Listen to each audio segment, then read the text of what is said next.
Ici nĩ imwe cia mbathi iria irĩkĩtie kũhakwo rangi wa ngoikoni ta ũrĩa Ministry ya Gĩthomo yathanĩte.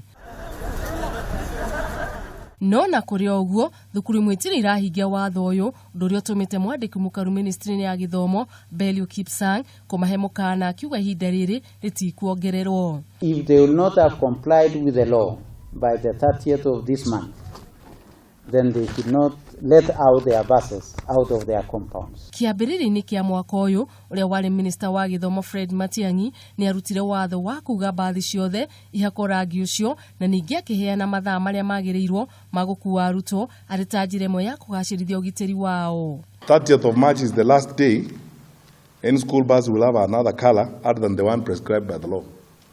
They all have to be yellow. Ona kũrĩ ũguo aciari matiagĩrĩirwo gwĩtio kĩgĩna gĩa kũhakithia mbathi icio rangi, kuona thirikari nĩ yarutĩte kĩgĩna gĩa ciringi 3,400 cia thabarĩ cia arutwo hamwe na gũthondekithia ngari ciao. Matiang'i akĩruta watho ũyũ nĩ augire mbathi ciothe ciagĩrĩirwo gũkorwo na mĩcibi na gũthiĩ na thibindi iria ĩtĩkĩrĩtio ya kilomita 50 ithaa rĩmwe. Watho ũyũ ũkĩerekererio thukuru cia thirikari hamwe na thukuru cia andũ kĩũmbe.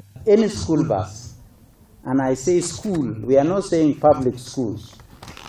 It is all schools, whether they are private schools, whether they are international schools, running our curriculum or not running our curriculum, any school or any bus that provides transport to our children. Ohoro ũngĩrwo gũthũrima wĩigĩrĩrĩki barabara-inĩ NTSA nĩ rũrutĩte mũkaana wa kũng'ethanĩra na arĩa mategũkorwo matĩĩte watho ũcio gũgĩkinyĩria mũthia-inĩ wa mweri ũyũ.